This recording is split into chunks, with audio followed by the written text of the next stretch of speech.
Hello, Forrest. Hello. Thank you so much for being here today. And that's a very, very different sound than what we've been hearing.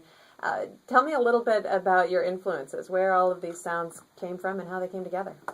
Well, a lot of it has to do with how we formed as a band. Three of us, myself, I played drums, and our saxophonist Ben Pierce and our guitarist Craig Heidgerken came up in the Kirkwood jazz ensembles in Cedar Rapids, and so we come from more of a jazz background. And when we moved to Iowa City, we met up with Ryan Castile, the bass player, and Derek Thorne, the MC, and they were in the jam scene at the time. We all met up at a jam session at the Iowa City Yacht Club, and so all of us just kind of combined our influences and our interests and formed the Uniphonics. All right, and I'm sorry, I misidentified that song. That was Keep Moving. Correct, right. Yeah, and that was Sorry one of the first that. songs that we ever wrote. No. All right, and you guys have been together a while, but since 2007? Yeah, we formed in May of 2007, and basically at the second rehearsal we booked a show, which was the Battle of the Bands to play Camp Euphoria 2007, which we won, but we had to write an hour's worth of material in about 2 weeks, and so that was one of the songs. So we basically just started jamming, and Derek put down flows on top of it, and I did a little bit of rapping too, and it turned out all right. And so most of the songs on our Crawl album were just kind of written spur of the moment type thing. So where did the rapping fit in with your jazz background? Is that something you just worked on your own? Well, there's a lot of improvisation in jazz, and the same thing is true of MCing. There's a lot of freestyle and wordplay, and it's the same thing when you're playing an instrument, except for you're using scales or rhythms or whatever. So there's a lot in common. So it is really compatible, in my opinion. So I definitely hear the jazz influence. I hear some funk influence in there as well. Who are some of your inspirations?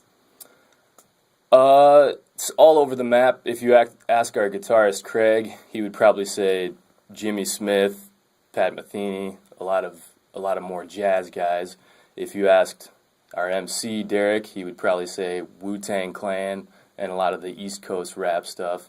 Ryan would probably say Bootsy Collins, P-Funk, all the funkadelic stuff. And I'm kind of all of the above, I guess. I'm a big fan of the roots, and yeah.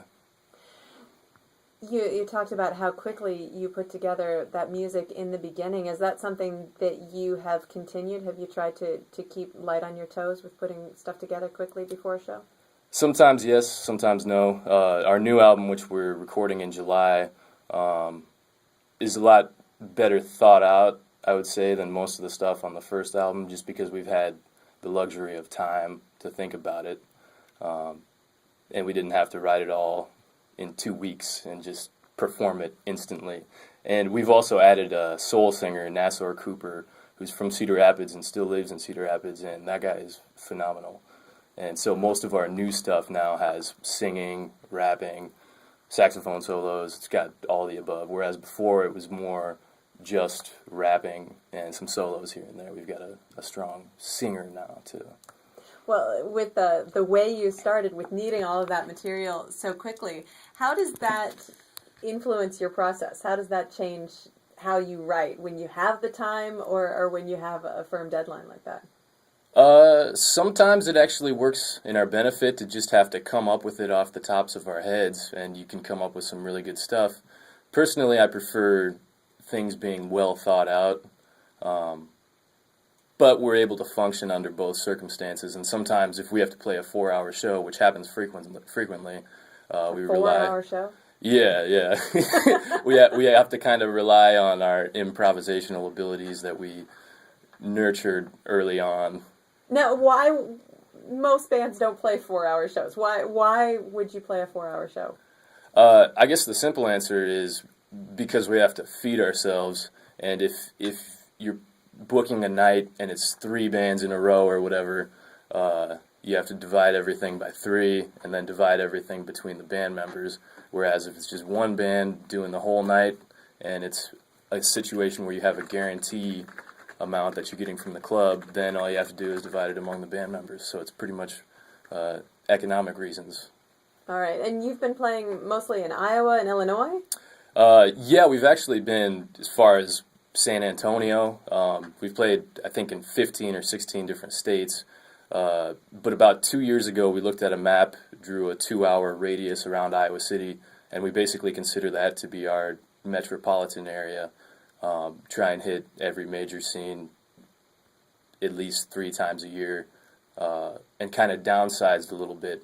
But that being said, we've got festivals coming up this summer in Minnesota, Illinois, Wisconsin, Iowa, and we kind of expand whenever a good opportunity arises. How many members do you have in the band?